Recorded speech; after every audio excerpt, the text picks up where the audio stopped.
Mitch, which deceased historical figures do you select as your chess player? Just one that you think has the mind to really rock this thing at chess. Which 3 deceased basketball players do you select for the 3-on-3 challenge and why? Which late coach do you select and why? And finally, which musician or band do you select to close out this event and why? I'm going to say Muhammad Ali. Muhammad Ali has done so many things and so many great things. He was unapologetic. Whatever room he went into, you knew his presence. He wasn't scared or anything to speak his mind. Really didn't want to go to fight in the Vietnam War. He put his mind, his body, his soul on the line and said that, hey, I will go and sit down and go to prison for a while because I don't believe in fighting someone that have never done anything for me. So he would be my chess player, Muhammad Ali. He was global, man. He was resistant. He had courage. He had integrity. He knew how to speak. He knew how to go in any room and really kind of capture the room. Who do you got to play against the Wilt, Pistol Pete, and Kobe? I'm going to say Len Bias. Len Bias was one of our great heroes in college. We looked up to. We thought that he was going to be something special. He was Michael Jordan before Michael Jordan. He had done some wonderful things. No one could stop his jump shot from the baseline. So I'm going to say Len Bias. So I'm going to say, well, who's going to guard Wilt? I'm going to say, I'm going to go Bill Russell. Bill Russell would be my guy that, won so many championships, 11 championships. He went up against Wilt. Wilt, really had his way at some point in time with him, but his teams always won and beat Wilt. So I'm going to say Bill Russell would be my guy. So, man, who am I going to go at the point guard who has passed away? I'm going to go with the late, great Jerry West. I knew you were going Jerry West, who, I was a big fan of. Boy, he was tough to negotiate with. I worked with the Golden State Warriors as a special assistant to Chris Mullin when he was a GM. And to be on some of those calls when Jerry West is trying to get a deal done, he calls you every name up under the sun. You know what I mean? And then when he sees you, say, hey, how you doing? Nice to meet you. It's great. You know what I mean?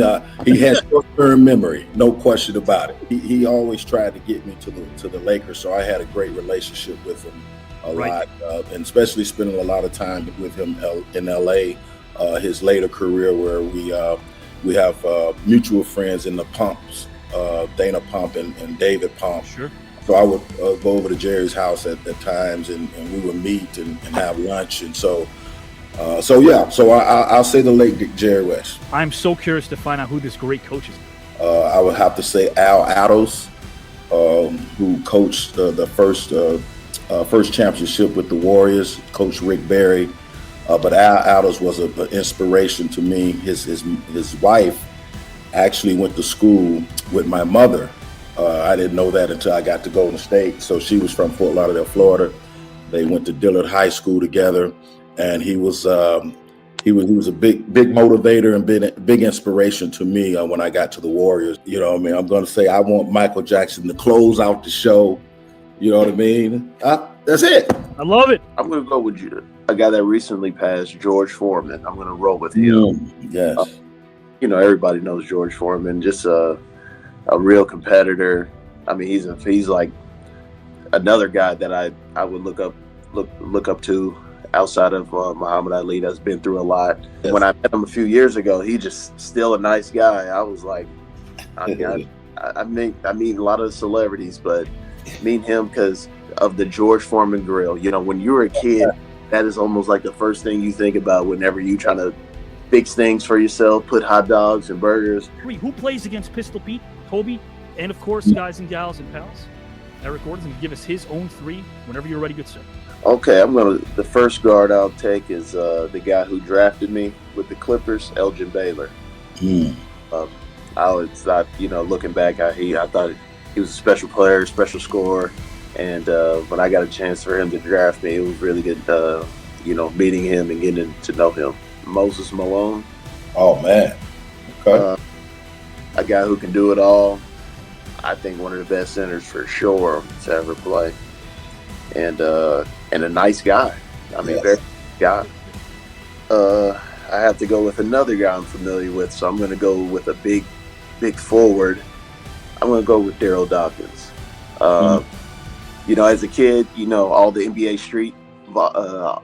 street games. Yeah. That was always the number one guy that I was going to always choose, and I always loved this game. Chocolate Thunder guy who's always, you know, bringing the thunder, dunking on people, and he was a nice guy. I met him my rookie year when I was on the Clippers, so I'm definitely going to pick a guy that I'm familiar with. I would say I'm going to roll with one of the more disciplined coaches I think that's ever. I'm going to roll with Jerry Sloan.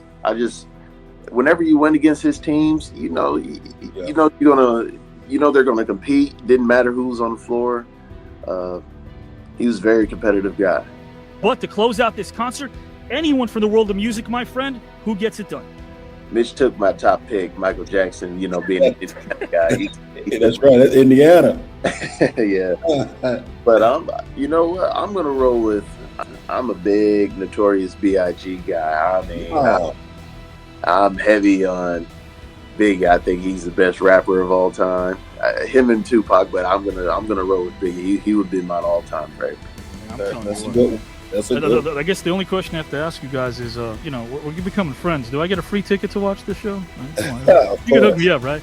Yeah. All You'll right, be on the okay. sideline, bro. Okay.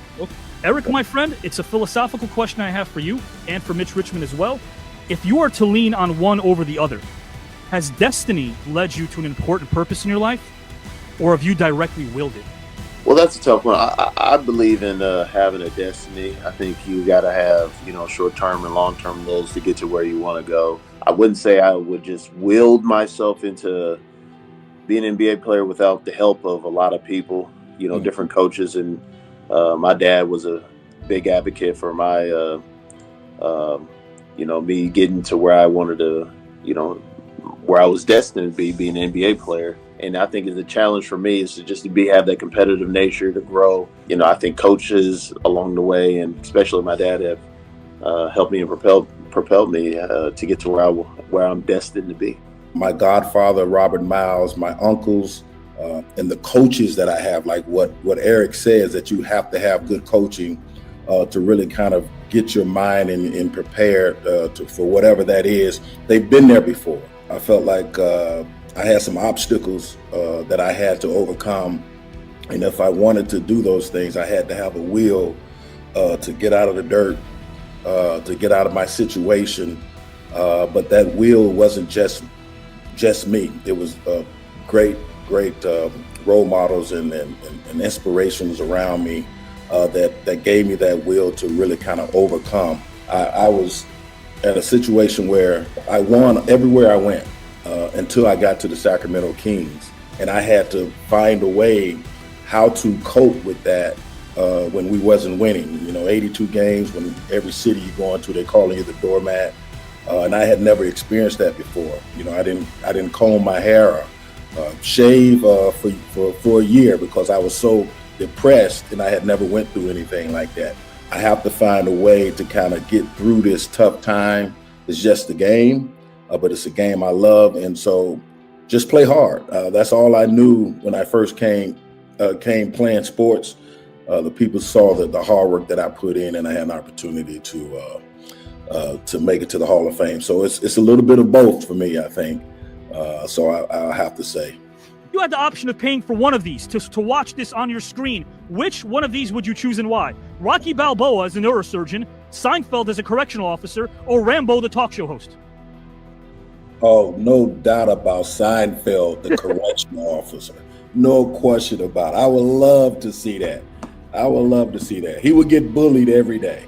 He would get bullied every day. Eric, which would you pay for to see and why are the following trio of options? Alf, attorney at law, Papa Smurf as a hip-hop artist, or Mr. Bean, the motivational speaker? Dang, Mr. Bean. You said Mr. Bean is the last one? Yeah, Yes, the motivational speaker. I cannot forget Mr. Bean, man. That's a scary show. I can either go either way with Mr. Bean or what's the second one again? Papa Smurf as a hip-hop artist. Hip hop. Yeah, Eric, you know this. Eric, you got to admit, he's got the name Papa. that's right. Yeah. I'll roll with Mr. Bean. You know, I'm Mr. going to Bean, go with okay. Yeah, I'm gonna I roll. like that. I like that. That's You know, cool. hey man, he doesn't have to say a word to motivate you. Right. You know, all he's got to do is one of those faces he makes. That's all he's got to do. Did you enjoy this, my friend? Yeah, I had a great time, man. It kind of got in depth, just like Eric said, and all of your viewers before this, the things that you pull out and the things that you bring back to life, what we went through, and all of the obstacles and the turns and the places that we started our career is very enlightening. It's so good to hear that someone really kind of went deep in depth. Man, you knew Robert Miles. Robert Miles was, a great father figure to me. Sure. At 8, 9 years old, man, I was cutting grass and doing all those things. So for you to go back and really bring him up, and I know he's looking up in the sky and they're saying, hey, thank you. I did a great job. So I appreciate it, Avi. So we're not quite into the basketball yet, but what do you both think of his reasonings for choosing Mr. Ali to play chess? Muhammad Ali, I think, is a great pick. A decisive person, very intelligent. So I'd have no question that he's a really good pick. I would have chosen Bill Russell. People think about, okay, well, he should be on your 3-on-3 team, right? Mm-hmm. I would have him there too, but I would have selected Bill Russell just because of his intellect. He was such a great thinker. The format that you put together is remarkable. I learned something every time I watched the shows and am involved with the shows. It's just a great learning experience for me, but I think hopefully for everybody.